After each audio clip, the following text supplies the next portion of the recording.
Nesta aula vamos ver então uma abordagem intuitiva de limites. A ideia de limite é a ideia central no curso de cálculo 1. Então vamos começar com um exemplo bem simples. Vou pegar a função x² menos x mais um polinômio de grau 2. E eu vou fazer a seguinte pergunta: como a função f se comporta quando x se aproxima do valor 2? E isso eu gostaria de responder essa pergunta sem calcular o valor da função no ponto x igual a 2, ou seja, sem substituir o x por 2 ali na expressão da função. Então eu gostaria de poder responder essa pergunta sem saber o valor exato da função naquele ponto. Isso é como a função se comporta, quais os valores, para onde ela se aproxima à medida que o x se aproxima de 2. Para tentar responder essa pergunta, eu fiz a seguinte tabela. Uma tabela de valores da função f, na linha de cima tem valores de x, linha de baixo valores correspondentes para f de x. Note que os valores de x escolhidos foram cuidadosamente escolhidos para se aproximarem do número 2, tanto pela esquerda de 2 para valores menores do que 2, tanto com valores maiores do que 2, pela direita de 2.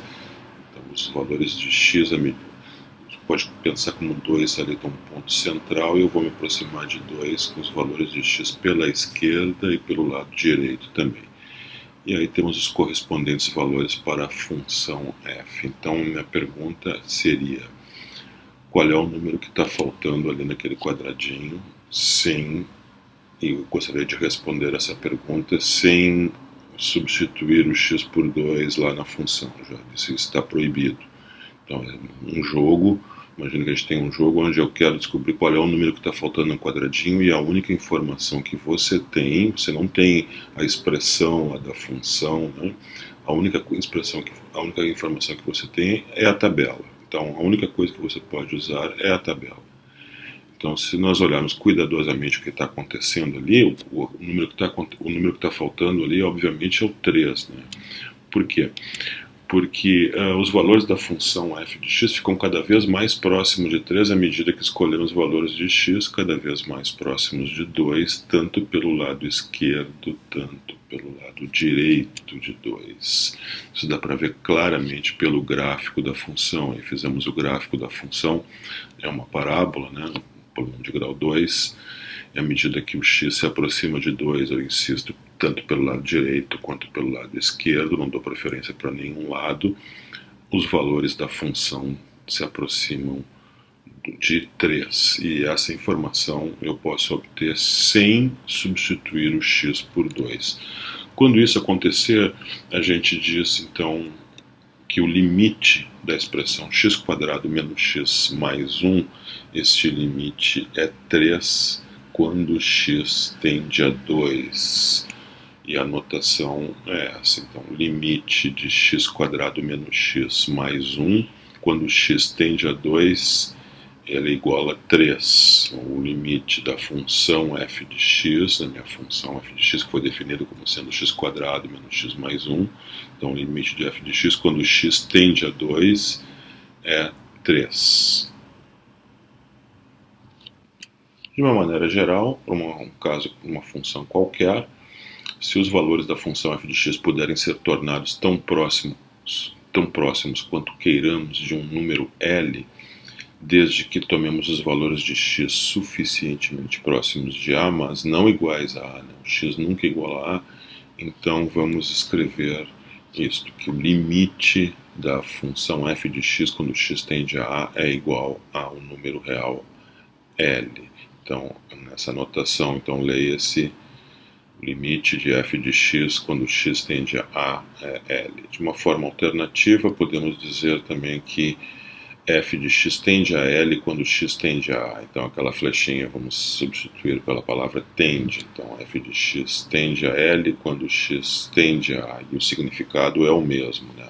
O significado é: os valores da função f de x podem ser tornados tão próximos de L quanto queiramos, desde que tomemos valores de x suficientemente próximos de a, mas nunca iguais a a.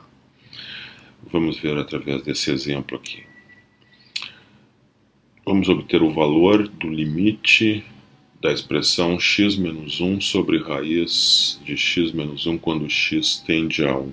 Então, a nossa função aqui é o quociente, né, de x menos 1 sobre a raiz de x menos 1. E, obviamente, o ponto x igual a 1 está excluído do domínio, já que x igual a 1, se x igual a 1, eu tenho um zero no denominador e não podemos, obviamente, dividir por zero. Então, o ponto x igual a 1 está excluído do domínio. Eu não posso, né, fazer simplesmente x igual a 1. Não existe saída para a entrada x igual a 1. Então, ao fazer aqui a tabela para ver o comportamento da função, eu não posso simplesmente substituir o x por 1. No exemplo anterior, quando calculávamos o limite para x tendendo a 2 daquela função polinomial, até poderíamos fazer o x igual a 2, mas agora não podemos fazer o x igual ao valor onde ele está tendendo. E a ideia, né, os valores da função podem ser tornados tão próximos que queiramos do número L que está faltando ali no quadradinho azul, à medida que eu me aproximo de x, tanto pela esquerda quanto pela direita, né? Os valores de x foram escolhidos de modo que nós vamos nos aproximando de x pelo lado esquerdo por valores menores, vamos nos aproximando de 1, né, pelo lado esquerdo, por valores menores do que 1, e também pelo lado direito, por valores maiores do que 1. Na linha de baixo eu tenho os correspondentes valores da função f de x. Então agora o jogo é descobrir qual o valor que está faltando ali. Então esse valor é o valor do limite da expressão f de x quando x tende a 1. E obviamente esse número, o número que está faltando ali é 2. Né? Então vou dizer que o limite da expressão ou da função x menos 1 sobre raiz de x menos 1 quando x tende a 1, esse limite é 2. Isso dá para ver claramente no gráfico, né? Nós não tínhamos o gráfico, né? Só tínhamos a tabela. No gráfico dá para ver claramente aquele ponto de coordenadas 1, 0, aparece como um círculo não preenchido, aquele ponto não está no gráfico. Naquele ponto eu tenho o valor proibido, que é x igual a 1, e o ponto 2 é justamente o limite da função quando x tende a 1, mas eu não posso fazer x igual a 1, não posso preencher aquele buraco, já que a função não está definida em 1. Então eu tenho apenas o valor do limite, que é 2, né, sem poder fazer x igual a 1. E essa conclusão foi obtida observando os números da tabela. Vamos ver mais um exemplo. Vamos calcular o limite da expressão seno de x sobre x quando x tende a 0. Então, essa minha função agora é a função seno de x sobre x, e obviamente eu não posso fazer x igual a 0. Mas o x igual a 0 está excluído do domínio e é justamente para onde o x está tendendo, né? Eu quero calcular o limite dessa expressão, o limite dessa função quando o x tende a 0. Para facilitar a nossa tabela, nós vamos fazer uma tabela, vou observar aqui o seguinte: vou substituir x por menos x na definição da função. Vou calcular f de menos x. Então f de menos x é seno de menos x sobre menos x, usando o fato que seno é uma função ímpar, então fica menos seno de x sobre menos x, simplificando o sinal de menos. Então eu tenho seno de x sobre x, que é precisamente f de x, ou seja, a minha função ela é uma função par, né? F de x é igual a f de menos x, logo f é uma função par, o que facilita bastante para fazer a tabela, já que eu vou me aproximar de 0 tanto pela esquerda quanto pela direita. Então basta eu escolher os números das colunas da esquerda, já coloquei mais ou menos 1, mais ou menos 0,9, mais ou menos 0,8, então à medida que os números vão baixando, vou me aproximando cada vez mais de 0. Eu já posso dizer que tanto faz se o número x é mais ou menos 1 ou mais ou menos 0,9, pouco importa, porque o valor de y correspondente será o mesmo, já que a função é par. Então na coluna da esquerda temos os valores de x tendendo, se aproximando cada vez mais de 0, e vemos os valores correspondentes da função seno de x sobre x na coluna da direita. Então, à medida que as linhas vão baixando, nós vemos esses valores cada vez mais próximos de 1, né? Então, à medida que o x está cada vez menor, os valores de seno de x sobre x estão cada vez mais próximos de 1. Ao fazer o gráfico da função com recurso computacional, nós vemos o seguinte: aí está o gráfico da função nas proximidades do ponto x igual a zero, né?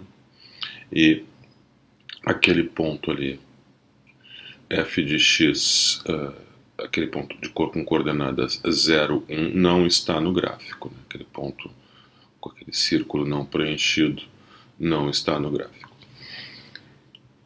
Então tem o gráfico da função ali, e eu noto que quando x tende a zero, tanto pela esquerda do zero quanto pela direita do zero, os valores da função vão tendendo cada vez mais a 1, como mostra também a tabela ao lado, né? Então concluímos que o valor do limite, o seno de x sobre x, quando x tende a zero, é 1. Então, ou o seno de x sobre x tende a 1 quando x tende a zero.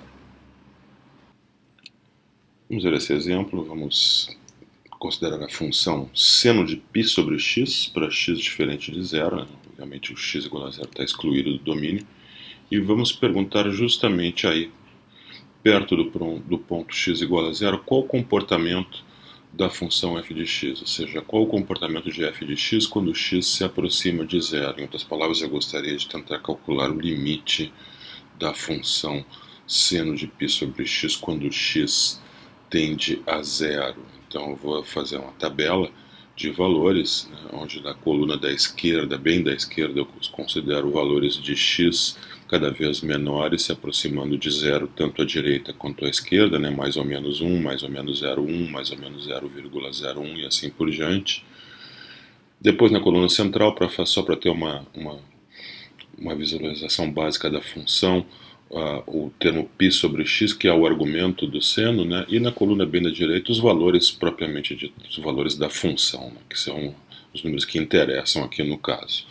Então eu observo que à medida que o x baixa de linha para linha, que baixamos de uma linha para outra, né? O x vai ficando cada vez menor, se aproximando de zero, tanto à direita quanto à esquerda, e os valores da função são sempre iguais a zero. Então é indiferente, né, se eu me aproximo cada vez, se eu pegar x igual a mais ou menos 1/1000, ou mais ou menos 1/10 de milésimo, ou mais ou menos 1/10000000, ou 1/1000000000, ou 1/1000000000, o resultado será sempre igual, né?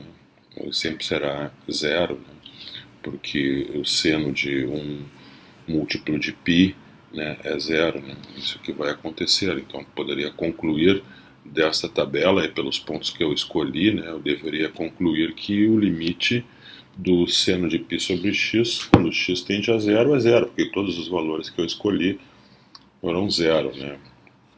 Só que isso está bem errado, né? Está bem equivocado, né? Se nós fazermos um gráfico da função usando um recurso computacional, nós vemos que o que está acontecendo perto de x igual a zero. À medida que o x diminui, né, se aproxima de zero, a função oscila cada vez mais rápido, oscila com velocidades crescentes à medida que o x se aproxima de zero. Vai oscilar super rápido, vai passar por todos os valores entre menos 1 e 1 de forma muito rápida, e vai continuar fazendo isso e sem se aproximar de nenhum valor. Então é isso que está acontecendo, né? Os valores da função f de x estão oscilando entre menos 1 e 1 com velocidade crescente à medida que o x se aproxima de zero, tanto pela esquerda do zero, pela direita do zero. Mas a função não está tendendo a nenhum valor limite, não está se acomodando, né? Não está se aproximando de nenhum valor, de nenhum número real. Então nesse caso, a função, dizemos que o limite de seno de π sobre x, quando x tende a zero, não existe, né? A função ela não se aproxima de nenhum número real, à medida que o x se aproxima de zero cada vez mais. Então esse é um caso onde o limite não existe, e a tabela nos mostrou que pode ser bastante equivocada, né? Fazer pontos da tabela, né? Escolher pontos da tabela erradamente pode levar a resultados bastante errôneos. Limites laterais. Vamos pegar, por exemplo, função módulo de x, o valor absoluto de x, que é definido como sendo igual a x para x maior ou igual que zero, menos x para x negativo. Vou dividir o módulo de x por x, né? Então vou ter que excluir o zero dessa expressão, né? Já que eu não posso dividir por zero. Então o módulo de x dividido por x é x sobre x para x positivo e menos x sobre x para x negativo. Só que x dividido por x é 1 e menos x por x é menos 1. Então eu posso definir a seguinte função. F de x igual a módulo de x sobre x, e essa função nós vimos então que é igual a 1 se x é positivo e menos 1 se x é negativo. Aí está o gráfico da nossa função. Ela não está definida em x igual a zero, aqueles pontos lá, aqueles círculos não preenchidos nos pontos 0, 1 e 0 menos 1 não pertencem ao gráfico da função, e ela é constante, igual a 1 para x positivo, e constante igual a menos 1 para x negativo. Aí eu perguntaria qual o comportamento da função f de x nas proximidades do ponto x igual a zero. Bom, eu diria que ela tem dois comportamentos distintos, dependendo se eu estou próximo do zero pela direita ou pela esquerda do zero. Pela direita significa por valores maiores do que zero, e pela esquerda por valores menores do que zero. Os valores da função f de x se aproximam de 1, na verdade são todos iguais a 1, né, quando o x se aproxima de zero pela direita, né, por valores maiores do que zero. Então, quando isso acontecer, eu vou dizer então que o limite da função f de x quando x tende a zero mais, isso significa o limite lateral da função f de x quando x tende a zero, mas apenas por valores maiores do que zero. Então, como os valores da função se aproximam de 1, na verdade são todos iguais a 1, então eu digo que o limite é 1. Esse é então o limite lateral pela direita da função f de x quando x tende a zero. Os valores da função f de x se aproximam de menos 1, ou são iguais a menos 1, quando x se aproxima de zero pela esquerda de zero, né, por valores menores do que zero. Nesse caso, eu digo que o limite da função f de x quando x tende a zero pela esquerda, eu represento isso por zero menos, né, x tendendo a zero menos. Então isso significa x tender a zero pela esquerda, significa x tendendo a zero por valores de x menores do que zero. Então esse limite lateral ele é menos 1. De uma maneira geral, se os valores de f de x puderem ser tornados tão próximos quanto queremos de um número real L, desde que tomemos os valores de x suficientemente próximos de A, mas sempre maiores do que A. Então estou só salientando isso, né, que os valores têm que ser maiores do que A, nunca igual nem menor, sempre maiores do que A. Então, nesse caso, vamos escrever nessa notação limite de f de x quando x tende a mais igual a L. Isso leia-se, então, o limite de f de x quando x tende a A pela direita é L. Então, significa que os valores da função podem ser tornados tão próximos de L quanto queiramos, desde que os valores de x sejam suficientemente próximos de A, mas sempre pela direita de A, maiores do que A. De uma forma alternativa, podemos dizer que f de x tende a A quando x tende a A mais, e vamos ler isso da seguinte forma, né? Que f de x tende a L quando x tende a A pela direita. E isso significa exatamente isso, que o limite de f de x quando x tende a A pela direita é L. Da mesma maneira, se os valores de f de x puderem ser tornados tão próximos de A quanto queremos de um número L, desde que os valores de x sejam suficientemente próximos de A, mas agora menores do que A. Então agora eu vou poder pegar valores de x apenas menores do que A, nunca iguais a A, nunca maiores.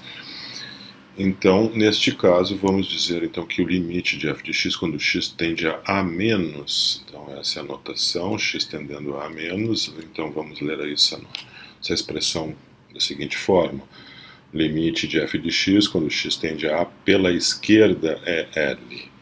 De uma forma alternativa, dizer que f de x tende a L quando x tende a menos, e isso significa que f de x tende a L quando x tende a pela esquerda, por valores de x menores do que A. Então, no diagrama está aí a reta real, ponto x igual a A. Então, a aproximação de A pela esquerda é com a notação A menos. Significa, então, x tendendo a A por valores menores do que A. Aproximação pela direita, então, aproximação para A mais, valores de x maiores do que A. A relação entre os limites laterais e os limites bilaterais. O limite bilateral de uma função f de x existe em um ponto A se e somente se existirem os limites laterais naquele ponto e tiverem o mesmo valor. Então, isso significa o quê? Que o limite de f de x, quando x tende a A, é igual a L, se e somente se. Limite de f de x quando x tende a pela esquerda é L, e o limite de f de x quando x tende a pela direita também é igual a L. Então, isso significa limite de f de x quando x tende a o limite bilateral CL. Ambos os limites laterais devem existir naquele ponto e devem coincidir. Os limites laterais devem ser iguais para que o limite bilateral exista. Por exemplo, vamos voltar à nossa função f de x igual ao módulo de x sobre x, que já vimos no exemplo anterior. Se ela é igual a constante igual a 1 para x positivo e constante igual a menos 1 para x negativo. Aí está o gráfico da função, não está definido no ponto x igual a 0. Já vimos que o limite lateral pela direita dela é 1, quando x tende a 0 pela direita, os valores da função são sempre iguais a 1, portanto se aproximam de 1, enquanto que pela esquerda esses valores tendem a menos 1. Então, ambos os limites laterais eles existem, mas eles são diferentes. Pela direita ela vale 1, pela esquerda vale menos 1. Então, o limite bilateral neste caso não existe. Então, o limite bilateral quando x tende a 0, ambas as direções, ambos sentidos, sem especificar nenhum sentido, nenhuma direção específica. Esse limite bilateral, então, não existe. Vamos ver o seguinte exemplo. Em cada caso, vamos encontrar os limites laterais e bilaterais em x igual a A, se existirem. Aí estão os três casos diferentes, são bem parecidos. Eu noto que quando x tende a A pela esquerda, em todos os casos, os valores da função se aproximam cada vez mais de 1, tanto no gráfico da esquerda, no gráfico central e no gráfico da direita. Então, em todos os casos, o limite da f de x quando x tende a pela esquerda é 1. Quando x tende a pela direita, em todos os casos, os valores da função estarão cada vez mais próximos de 3. Então, eu vou dizer que o limite da função f de x quando x tende a pela direita é 3. Então, nos três casos, todos os casos, eu tenho limites laterais distintos. Então, o limite da função não existe, né, quando x tende a em nenhum dos três casos. No primeiro caso, o valor da função em A é 2, no segundo caso, o valor da função em A é 1, e no terceiro caso, o valor da função nem está definido em x igual a A. E nós temos o mesmo resultado para os limites. Esse exemplo mostra que o valor do limite, tanto o limite lateral quanto o bilateral, não tem nada a ver com o valor da função no ponto em questão. Então, em todos os três casos, tínhamos valores diferentes para os valores da função no ponto x igual a A. O primeiro caso é 2, o segundo caso é 1, e o terceiro caso nem está definido, nem existe o valor em x igual a A. Em todos os três casos, o limite lateral pela esquerda é 1, pela direita é 3, e a conclusão que o limite bilateral não existe em nenhum dos três casos, porque eu tenho limites laterais distintos. Vamos ao próximo exemplo.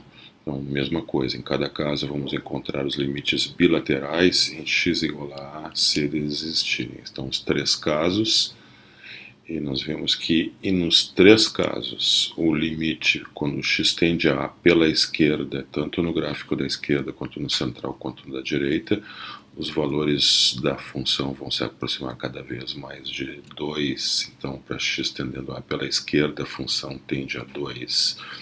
A mesma coisa vai acontecer se x tender a pela direita, por valores de x maiores do que a. Então, os valores de x da função vão ficar cada vez mais próximos de 2, então eu concluo que o limite da f de x quando x tende a pela direita, nos três casos, é igual a 2. E nos três casos, como os limites existem, coincidem, os limites laterais são iguais, então eu posso dizer que o limite bilateral existe e é igual a 2.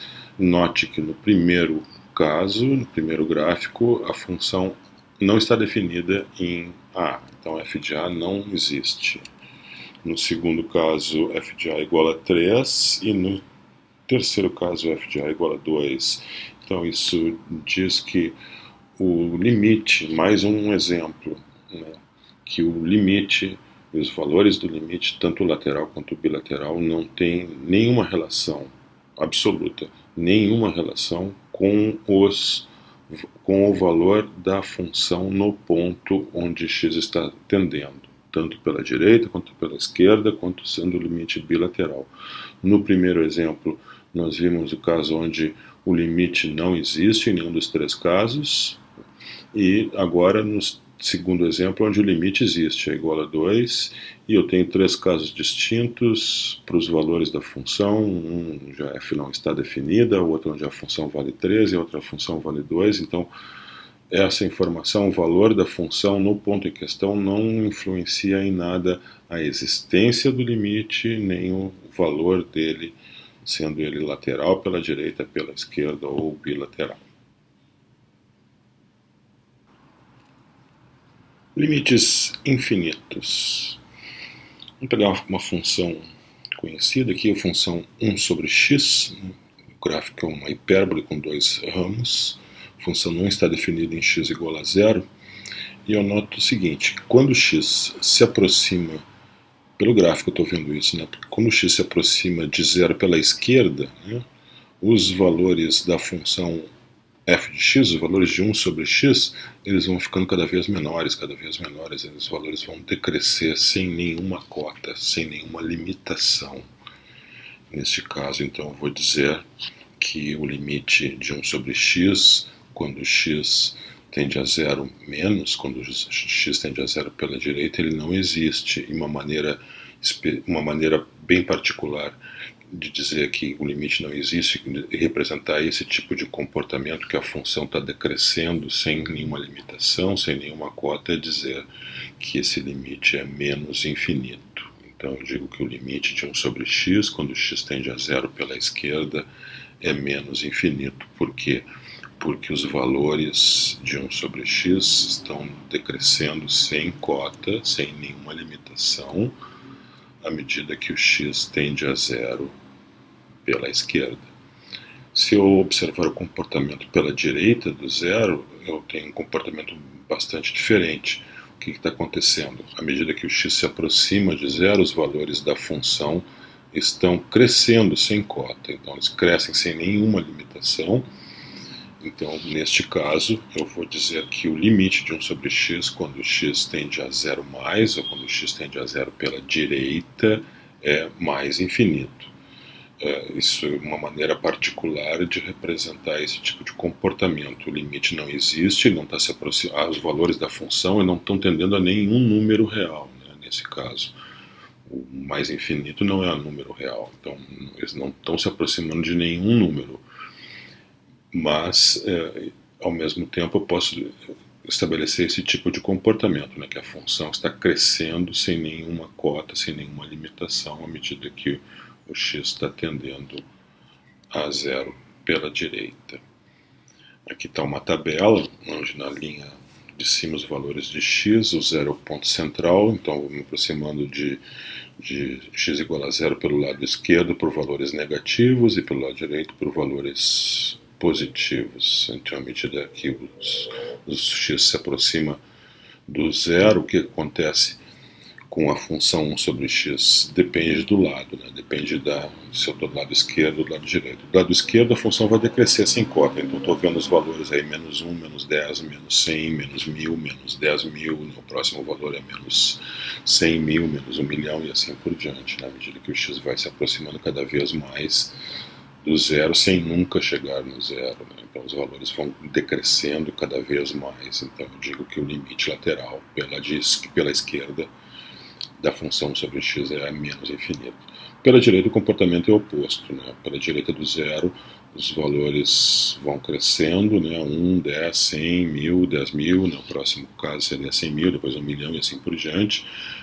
Então eu tenho que a função cresce sem nenhuma cota, à medida que o x se aproxima de zero pela direita, então o limite lateral de 1 sobre x quando x tende a zero pela direita é mais infinito.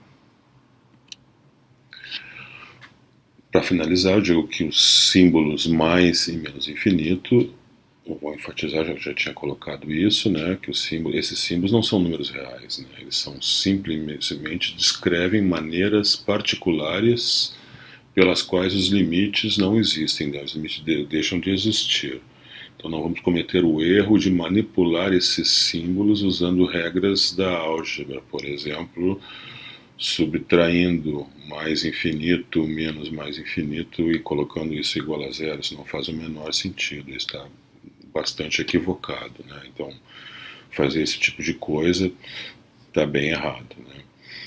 Então esses símbolos eles não são números reais. Então dizer que uma função tende a mais infinito quando x se aproxima de um número pela direita ou pela esquerda significa que os valores da função crescem sem cota à medida que o x se aproxima daquele valor em questão.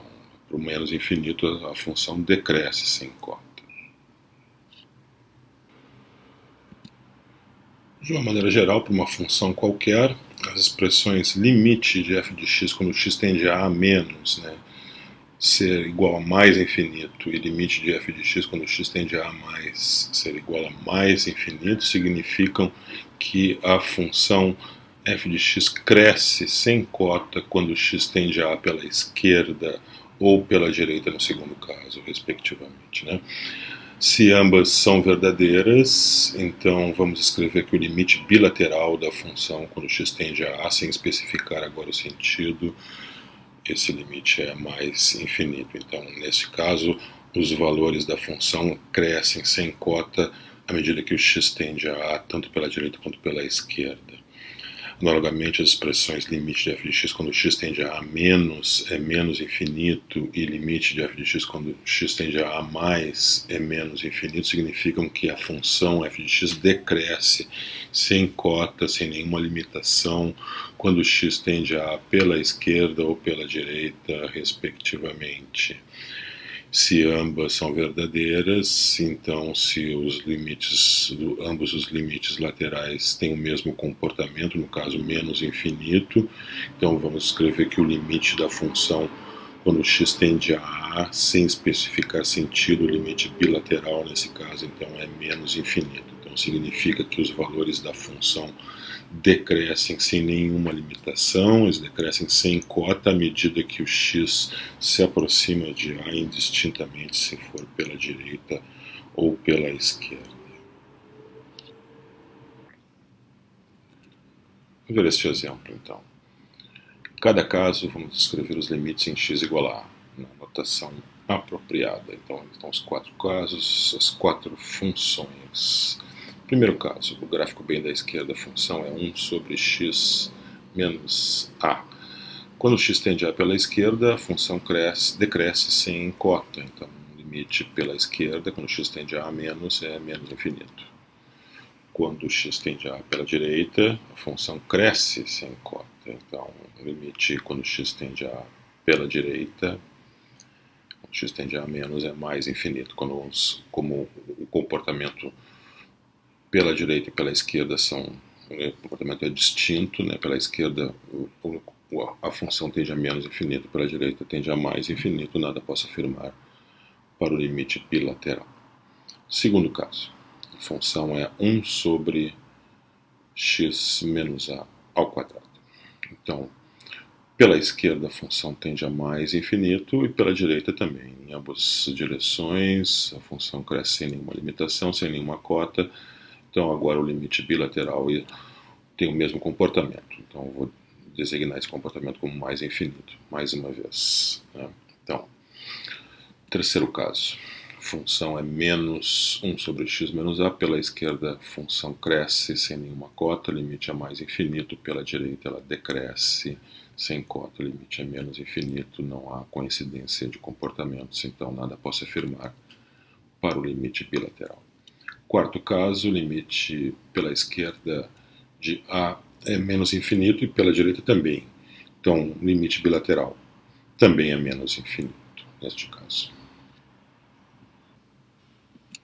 Assíntotas verticais. Temos aí 4 gráficos, funções diferentes, que ela tem em comum, todos os casos têm em comum, é que a função ela está tendendo a mais ou menos infinito, então está tendendo a infinito, né, digamos assim, quando o x tende a ou pela direita ou pela esquerda. No primeiro caso, o x tendendo a pela esquerda e a função tende a mais infinito. No segundo caso, x tende a pela direita e a função tende a mais infinito. Agora, os últimos dois casos, a função vai tender a menos infinito, em qualquer das direções. No terceiro caso, x tendendo a pela esquerda e no último caso, x tendendo a pela direita. Quando uma dessas coisas acontecer, em qualquer um desses casos, quando a função tender ou a mais ou a menos infinito, ao x tender a um número a ou pela esquerda ou pela direita, nós vamos dizer que a reta x igual a é uma assíntota vertical do gráfico da função, ou seja, da curva y igual a f de x. A reta x igual a é uma assíntota vertical da curva y igual a f de x. Então, as assíntotas verticais são retas verticais do tipo, então, x igual a, onde o que acontece em x igual a função tende ou a mais infinito ou a menos infinito, ou à direita ou à esquerda de a. Exemplos. Vou pegar a função 1 sobre x, eu vejo que quando x tende a zero pela direita, a função tende a mais infinito, quando x tende a zero pela esquerda, a função tende a menos infinito, então a reta x igual a zero, ou seja, o eixo y é uma assíntota vertical do gráfico desta função. Outro exemplo é a função 1 sobre x menos 1 ao quadrado. Essa função, a reta x igual a 1 é uma assíntota porque a função tende a mais infinito, à esquerda do 1 e à direita do 1. Então, basta ser em uma direção. Então, nesse caso, temos ambas as direções. Então, a reta x igual a 1 é uma assíntota vertical. No último exemplo, temos 2 exemplos de uma vez só, a tangente de x e a secante de x. Tangente é seno sobre cosseno, e a secante de x é 1 sobre o cosseno de x. Então, essas funções têm o mesmo denominador, e não é por acaso que vão ter sempre as mesmas assíntotas, onde o denominador é zero. Então, assíntotas verticais para o gráfico da função tangente nas retas π sobre 2, 3π sobre 2, 5π sobre 2, menos π sobre 2, menos 3π sobre 2 e assim por diante. A mesma coisa acontecendo para a função secante nesses pontos, né, que são os múltiplos ímpares de π sobre 2, tanto os positivos quanto os negativos. Tanto a função tangente quanto a função secante, elas tendem a mais infinito ou menos infinito, dependendo aí da direção. Então, eu tenho Nesses casos, nesses dois exemplos, para a função tangente de x e para a função secante de x, eu tenho infinitas assíntotas verticais. Nos outros dois exemplos eu tinha apenas uma assíntota vertical. Neste caso eu tenho infinitas assíntotas verticais. Elas acontecem então nos múltiplos ímpares de π sobre 2, então nos números do tipo mais ou menos 2n menos 1 vezes π sobre 2, onde n é 1, 2, 3, etc. um inteiro positivo.